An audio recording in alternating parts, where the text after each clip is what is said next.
Mister Donald Trump, আমেরিকার president, অতি সম্প্রতি মিস্টার নরেন্দ্র মোদীর সঙ্গে যে বৈঠক করেছেন হোয়াইট হাউসে, সেখানে বাংলাদেশ প্রসঙ্গটি এসেছে গোপনে এবং প্রকাশ্যে।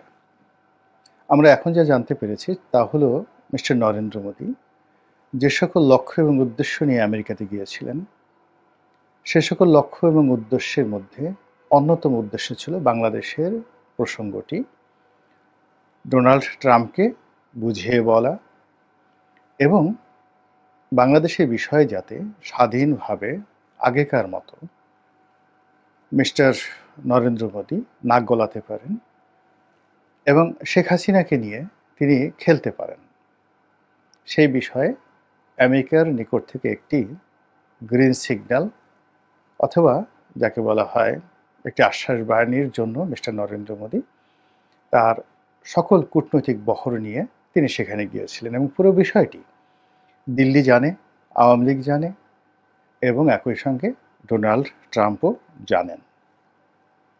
তো সেই আলোচনা পর্দার আড়ালে কি হয়েছে সেটা হয়তো আমরা কখনোই জানতে পারবো না আন্দাজ করা ছাড়া। কিন্তু যে বিষয়টি সামনে এসেছে সেটা হলো মিস্টার ট্রাম্প এবং নরেন্দ্র মোদী যে সংবাদ সম্মেলন করেছেন সেখানে জনৈক ভারতীয় সাংবাদিক বাংলাদেশ প্রসঙ্গে মিস্টার ডোনাল্ড ট্রাম্পের মন্তব্য আশা করেন এই কথা বলে যে বাংলাদেশে যে ইউনূস সরকার বর্তমানে ক্ষমতায় রয়েছে, ইউনূস সরকারকে ক্ষমতায় বসানোর পেছনে সাবেক বাইডেন প্রশাসনের হাত রয়েছে, যেটিকে আমেরিকার যে কূটনীতির ভাষা সেই কূটনীতির ভাষায় ডিপ স্টেট পলিসি বলা হয়। এই পলিসির অধীন বেশ কয়েকটি এনজিও এবং বেশ কয়েকটি ব্যবসায়িক গ্রুপ, তার সঙ্গে আমেরিকার একটি রাষ্ট্রীয় প্রতিষ্ঠান, সাহায্যকারী সংস্থা, সেই মার্কিন এইড। তো সেই যে সংস্থাগুলো অর্থাৎ সরকারি সংস্থা, মার্কিন এইড, তার বাইরে বেসরকারি কতগুলো সংস্থা আর অনেকগুলো ব্যবসায়িক প্রতিষ্ঠান এবং ব্যক্তি, বিশেষ করে ধনকুবের যশ সরোজের নাম এখানে সবার আগে চলে আসে। তারা বাংলাদেশ সহ আফ্রিকার অনেক দেশ এবং পূর্ব ইউরোপের, মধ্যপ্রাচ্যের এবং দক্ষিণ পূর্ব এশিয়ার অনেক দেশের রাজনীতির পট পরিবর্তন করার জন্য বিনিয়োগ করে এবং তাদের দালাল, ফড়িয়া, এজেন্ট এদের মাধ্যমে সেখানে কখনো কখনো 10 বছর, কখনো কখনো 20 বছর ধরে অরাজকতা তৈরি করে এবং সেই অরাজকতা তৈরি করে কখনো সফল হয়, কখনো ব্যর্থ হয়। আর যখন সফল হয় তখন তাদের পছন্দের লোককে ক্ষমতায় বসিয়ে তারা যে বিনিয়োগ করেছে সেই বিনিয়োগ সুদে আসলে তারা উঠিয়ে নেয়। এটা অনেকটা মার্কিন তেল কোম্পানিগুলোর মতো। তারা অফশোর যে তেল অনুসন্ধান করে সেখানে 10% সম্ভাবনা থাকে, 90% সম্ভাবনা থাকে না তেল পাওয়ার, কিন্তু তারা বিনিয়োগ করে যায়। কিন্তু এমনভাবে চুক্তি করা হয় যেন কোনো কারণে যদি 10টা প্রকল্প ব্যর্থ হয় এবং একটা প্রকল্প যদি তারা লাভবান হয় অর্থাৎ তেলের অনুসন্ধান পায়, সেক্ষেত্রে তাদের পুরো বিনিয়োগ সুদে আসলে বহুগুণ উঠে যায়। তো এইভাবে ডিপ স্টেটের যে বিনিয়োগ এটি মার্কিন যুক্তরাষ্ট্র করে। তারপর জাতিসংঘের মাধ্যমে করায়, অ্যাকশন এইডের মাধ্যমে করায়, আরও নানা রকম যাকে বলা হয় আমেরিকান এইডের যে সকল সংস্থা রয়েছে তাদের মাধ্যমে করানো হয়। তো এই বিষয়গুলো ডোনাল্ড ট্রাম্প ক্ষমতা আসার পরপরই তিনি এই বিষয়গুলো অভিযোগ তুলেছেন। ডিপ স্টেটের যে যত ফান্ডিং আছে সেই সব ফান্ডিং বন্ধ করে দিয়েছেন, বিশেষত ইউএসএআইডি এটি তাদের প্রধান দাতা সংস্থা, সরকারি। এখানে যত ফান্ড তারা করতেন পুরো ফান্ড বন্ধ করে দিয়েছেন, কেবলমাত্র যেখানে খাদ্য সহযোগিতা দেওয়া হয় সে সকল খাদ্য সহযোগিতা দেওয়া ছাড়া সব ফান্ড বন্ধ করে দিয়েছেন ইউএসএআইডির। আপনারা জানেন যে বাংলাদেশে ইউএসএআইডির মাধ্যমে এ যাবৎকালে অন্তত পক্ষে স্বাধীনতার পর থেকে আজ অবধি $10 বিলিয়ন বাংলাদেশকে আমেরিকা সহযোগিতা দিয়েছে। আবার আমি বলছি $10 বিলিয়ন। এখন এই $10 বিলিয়ন কখনো তারা সরকারকে সরাসরি দিয়েছে, কখনো এনজিওকে দিয়েছে, কখনো বিভিন্ন এই যে অর্থনৈতিক যে সকল সংস্থা বা যে সকল দুর্নীতি বিরোধী সংস্থা, যে সকল পরিবেশবাদী সংগঠন রয়েছে, নানা রকম এনজিও রয়েছে, তাদেরকে দিয়ে তারা মূলত তাদের এজেন্ট তৈরি করে বাংলাদেশে। এবং শেখ হাসিনার জামানাতে গত সেই ৮-১০ বছর যাবৎ কয়েকটি প্রতিষ্ঠানের ফান্ডিং নিয়ে শেখ হাসিনা খুবই উদ্বিগ্ন ছিলেন এবং সে সকল প্রতিষ্ঠানের বিরুদ্ধে, আমি এখন নাম বললাম না, আপনারা সবাই জানেন। তো সে সকল প্রতিষ্ঠানের বিরুদ্ধে শেখ হাসিনা নিজে বিষোদ্গার করেছেন এবং তাদের টাকা পয়সা কোত্থেকে আসে এগুলো খোঁজখবর নেওয়ার জন্য সিআইডিকে নির্দেশ করেছেন এবং অনেককে ধরপাকড় করেছেন। তো যাই হোক, ডোনাল্ড ট্রাম্প ক্ষমতায় এসে এই পুরো জিনিসটিকে বন্ধ করে দিয়েছেন। বন্ধ করে দেওয়ার পরে এই ঘটনার রেশ ধরে মার্কিন কয়েকটি পত্রপত্রিকায় খবর প্রকাশিত হয়েছে যে ডিপ স্টেটের যে পলিসি অনুযায়ী শেখ হাসিনার সরকারের পতন জো বাইডেন সরকার ঘটিয়েছে। সেটা ডোনাল্ড ট্রাম্পের মাধ্যমে এটা মোটামুটি এখন স্পষ্ট। তো এই বিষয়টিতে যখন মিস্টার ডোনাল্ড ট্রাম্পকে প্রশ্ন করা হলো যে ডিপ স্টেটের মাধ্যমে যে কর্মকাণ্ড চালানো হয়েছে সেই কর্মকাণ্ডের মাধ্যমে শেখ হাসিনাকে উচ্ছেদ করা হয়েছে এবং সেখানে যারা বসেছে তারা মূলত আমেরিকার লোকজন। তো এই ব্যাপারে আপনার মন্তব্যকে তিনি একেবারে সরাসরি নাকচ করে দিয়ে বললেন যে আমাদের এই ডিপ স্টেটের পলিসির অধীন বাংলাদেশে আমরা কোনো কিছু করিনি এবং এটা তিনি স্বভাবতই এভাবে বলবেন এবং এর বাইরে তার অন্য কিছু বলার ছিল না। কিন্তু বাস্তবতা হলো যে তিনি এই বিষয়টি মিথ্যা বলেছেন, একেবারে ডাইরেক্ট, এর মধ্যে কোনো রকম লুকোচুরি নেই। আমরা সবাই জানি যে শেখ হাসিনাকে সরানোর জন্য আমেরিকা সেই ২০১৮ সন থেকে মরিয়া হয়ে আছে।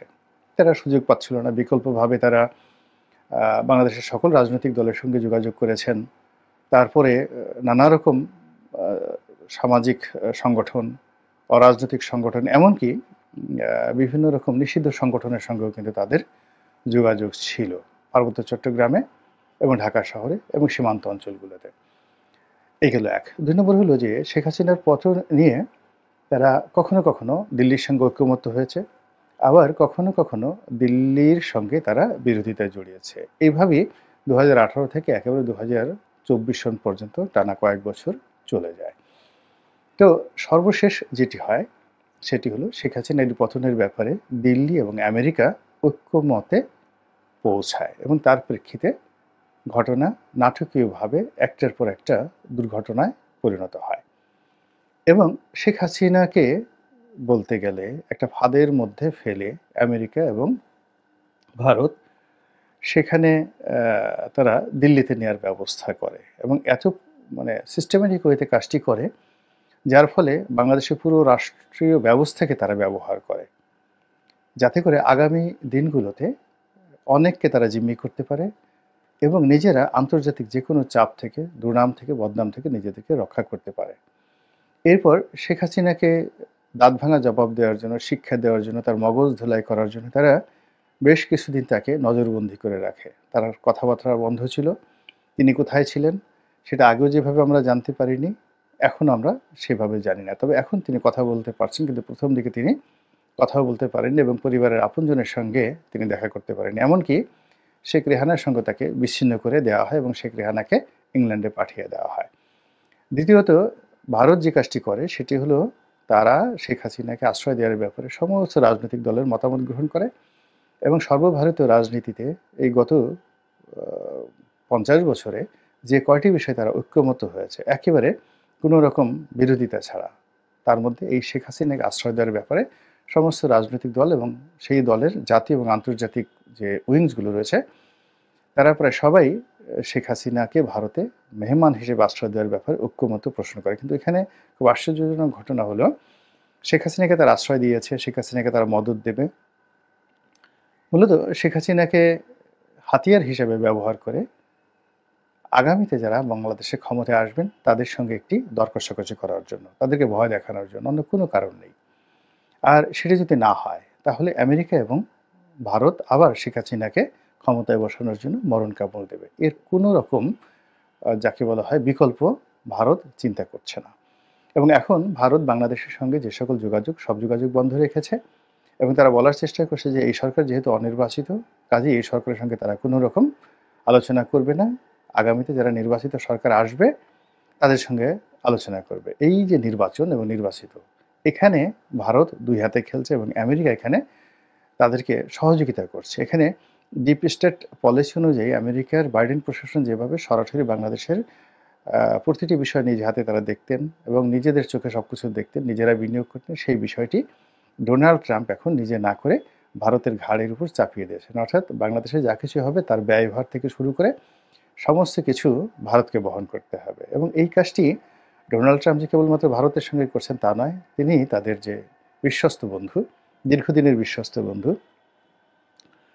ইউরোপ এবং ন্যাটো, তাদের সঙ্গে ঠিক সেম আচরণ করছেন। ন্যাটোতে তিনি ফান্ডিং বন্ধ করে দেওয়ার হুমকি দিয়েছেন এবং ইতিমধ্যে ফান্ডিং তারা অনেকটা কমিয়ে দিয়েছেন। এবং যে সকল দেশে আমেরিকান ঘাঁটি রয়েছে সেখানে তারা অতিরিক্ত অর্থ দাবি শুরু করে দিয়েছেন। একই সঙ্গে জাতিসংঘের যে সকল প্রতিষ্ঠানে তারা খুব বেশি দান খয়রাত করতেন, বিশেষ করে WHO এবং বিশ্ব মানবাধিকার কমিশন, যেটা জাতিসংঘ মানবাধিকার কমিশন, এই সকল প্রতিষ্ঠানে তারা অনুদান বন্ধ করে দিয়েছে, আরও অনেক কিছু। তো কাজেই আগামীর এই বিশ্বে মার্কিন যুক্তরাষ্ট্র যেভাবে খেলতে চাচ্ছে, সেই খেলার মূল থিওরি হবে আমি শুধু নেব, তোমাকে কিছুই দেব না। আমি সব কলকাঠি নাড়ব, কিন্তু আমি নিজের গায়ে কাদা মাখাবো না। যেখানে ইসরায়েলকে ব্যবহার করে ইরানকে শায়েস্তা করা যায়, সেখানে আমেরিকা কখনোই একটি বুলেট খরচ করতে রাজি নয় এবং করবে না। এরপর যেখানে ভারতকে ব্যবহার করে কোনো কিছু করা যায়, যেখানে ইংল্যান্ডকে ব্যবহার করে, ফ্রান্সকে ব্যবহার করে কোনো কিছু করা যায়, রাশিয়াকে ব্যবহার করে কোনো কিছু করা যায়, সেই কাজটি তারা খুব সুনিপুণভাবে এগিয়ে যাচ্ছে। এবং তারই প্রেক্ষিতে এই যে বাংলাদেশে নরেন্দ্র মোদীর এবং ভারতের এবং সর্বোপরি বিজেপির যে নতুন তৎপরতা শুরু হলো, এবং এই তৎপরতার বিষয়ে মার্কিন যুক্তরাষ্ট্র যে মিথ্যা কথা বলল এবং ভারতকে যে ব্ল্যাঙ্ক চেক দিল, এই বিষয়গুলো আমাদের যারা কর্তাব্য ব্যক্তি রয়েছে তারা বিবেচনা করবেন এবং সিদ্ধান্ত গ্রহণ করবেন বাস্তবতার নিরিখে। এটাই আমার আশা। আল্লাহ আমাদের সবাইকে হেদায়েত দান করুন এবং হেফাজত করুন। আসসালামু আলাইকুম ওয়া রাহমাতুল্লাহি ওয়া বারাকাতুহু।